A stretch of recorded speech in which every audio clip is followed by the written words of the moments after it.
Hello everybody, welcome back to Joe Stunner Boxing. I'm Joe Stunner, and if you're new to the channel, subscribe, share this video, like this video. As I always say, any support you can offer is deeply appreciated. I'm trying to build the channel up a bit, but you know, as I always tell the girls, big things have small beginnings. What do you think of the hat, by the way? I found it when I was sifting through some clothes to take to the charity shop. I thought, this hat's cool, you know, it makes me look kind of, you know, 1940s Humphrey Bogart. You know, if you can't be a legend in your own mind, where can you be one? But if you've got it, flaunt it. And if you haven't got it, flaunt it anyway. Right, what are we talking about? Let's talk about the title. The title of this video says it all. Psychology. It's how the mind works. This is something that's always fascinated me. Ever since I was a young man and didn't understand any of it. Didn't understand my own psychology. But it's particularly pertinent for boxers, as we know. And I've heard a lot of other people talk about this, including boxing commentators and YouTubers. They've said things about, you know, what goes through a guy's mind, what makes a great fighter mentally, and so on and so forth. But there's one thing that it occurred to me hasn't really been talked about, or hasn't been mentioned enough. And that is that having mental health issues, real mental health issues, is not the same as mental weakness. Okay? If a marathon runner breaks a leg, they're not running any marathons anytime soon. But it doesn't mean they're a bad marathon runner. It doesn't mean they're weak. It just means that something's broken, they've got to fix it, and then they'll go back to being what they were. Hopefully. Of course, some things can have lasting effects, but what cannot be cured must be endured, and you have to learn how to manage something, whether it's a physical ailment or it's a mental ailment. So again, mental health problems, issues, whatever you want to call them, it's not a sign of mental weakness, necessarily a sign of mental weakness. Now, we have to define what we mean by mental health, because to me, it's not a phrase I like. I really don't like it at all. I think it's abused and overused. And if you are clinically depressed, you will not remember that you haven't slept for 3 days, or you haven't eaten for 4 days. You can't read a page of a book and soak it up. You can't remember the last time you went out. You can't remember anything that happened 2 minutes ago.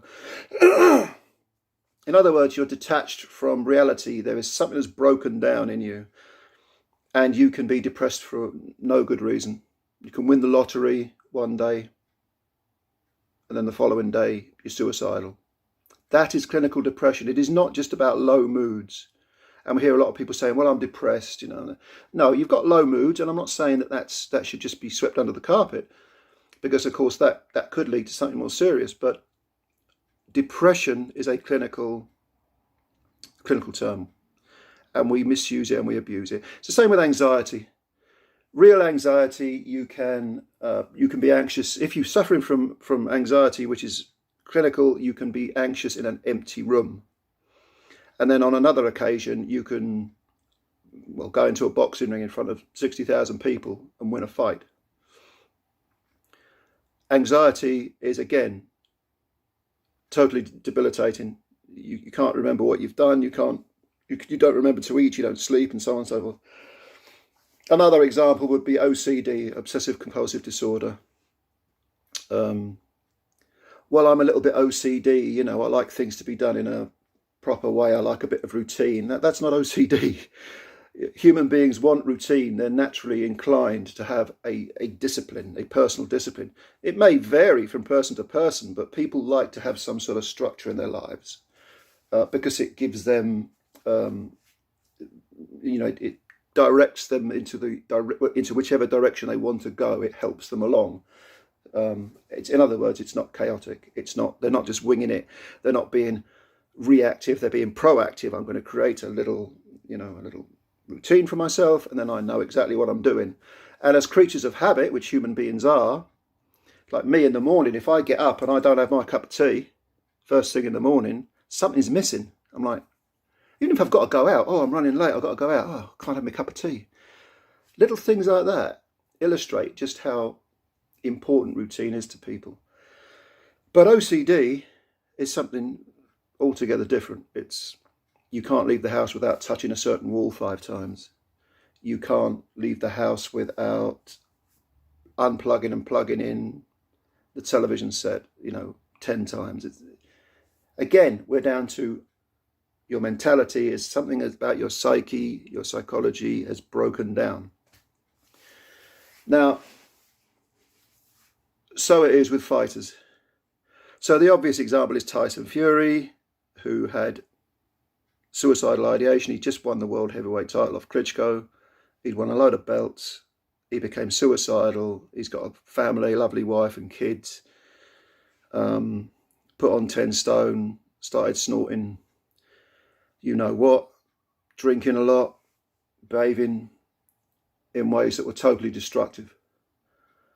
And yet he was the heavyweight champion of the world. So you have to ask yourself, does that mean he's mentally weak? No, of course not. He's just had 3 fights with Deontay Wilder, who can hit like a damn battering ram. And he's beaten him 3 times, 3 out of 3 basically.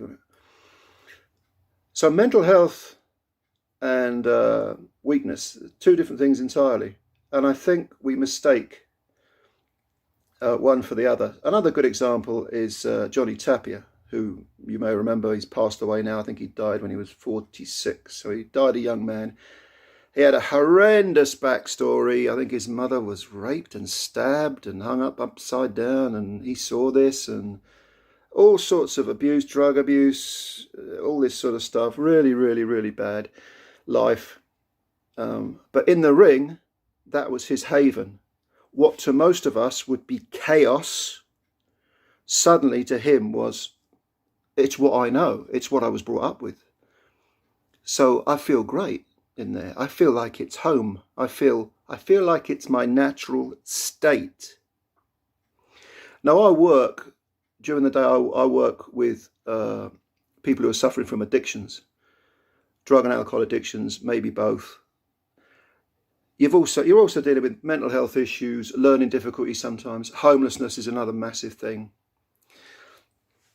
And you've got to ask yourself, why do people, a lot of people who have never worked with these people, who've never met a lot of these people, they say, well, why do they carry on taking drugs? Why do they carry on drinking? Why, it's obviously killing themselves. They're obviously killing themselves. So what's the issue? I don't get it. I mean, I've met people I've known people, I've worked with people, I've had clients who have been injecting heroin into their groin, have had their leg amputated because of the complications, abscesses and so on. And when they come out of hospital minus a leg, they've still carried on doing the same thing.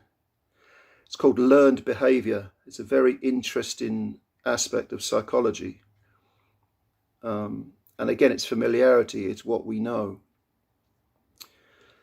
So is it surprising that a lot of people who have chaotic backgrounds, and that's what they're taught and that's what they consider to be the norm, end up doing these things? Tyson Fury, I'm using him as just one example, but he often talks about being bred to be a fighter. If you take that away from him, the question is, what is he? What has he become? What's left? So if something that you're raised to be, whether it is a fighter or someone who grows up in a household where drugs and drink and IV drug use is regular, where that's the norm, you take that away, there's a big gap. What are you going to fill it with? And basically, I think that the way that we're going to have to help these fighters who are suffering from mental health issues, particularly post-career, we're going to have to give them aftercare, palliative care. I know there are some organisations, even these ruling bodies who we often slag off, and the WBC does some work in this area. We're going to have to give them post-career care and help. Because it isn't a coincidence that many fighters who earn a lot of money lose that money and end up, so in some cases they end up homeless. Matthew Saad Mohammed springs to mind. Iran Barkley's another one. What's the answer? I think these organisations, these ruling bodies, have to get together to help these fighters who have hit hard times. Because as Mike Tyson recently said, I was a kid, I was a 19-year-old kid, 20-year-old kid, and I was being given millions of dollars. What the hell did you think? You think I was going to behave responsibly? You're living in the land of the fairies. It's not going to happen. I was a street guy. So, yeah. What is the answer? Well, from my experience, a good way of dealing with mental health issues is group work. And maybe the ruling body should get together and put together some sort of, almost like an AA or a smart recovery sort of model, where fighters who have hit hard times connect with each other and support each other. Because if you spend $5,000 going into rehab, or 10 grand, you'll get group work, because group work works. Okay? You're all sitting there together. You're all in pretty much the same boat, although you may have got there through different routes.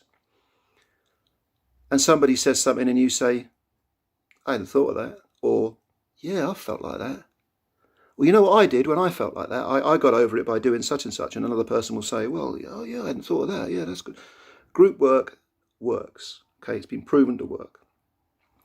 So I would like to see all the ruling bodies, WBC, WBA, IBF, WBO, British Boxing Board of Control, working towards that type of model where they have a connection between all fighters who need help, whether they're active or not, or whether it's a post-career thing.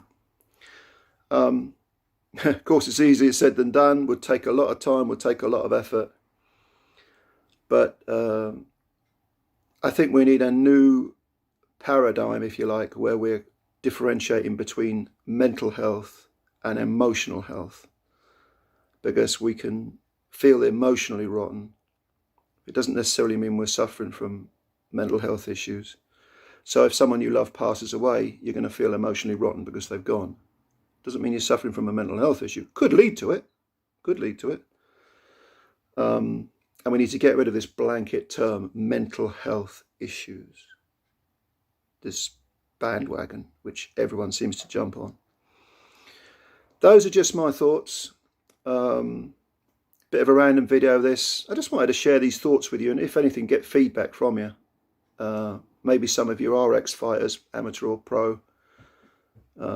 Boxing, as we know, gives structure to people. Again, we're talking about routine. It saves a lot of people. That's one of the reasons why we love the sport.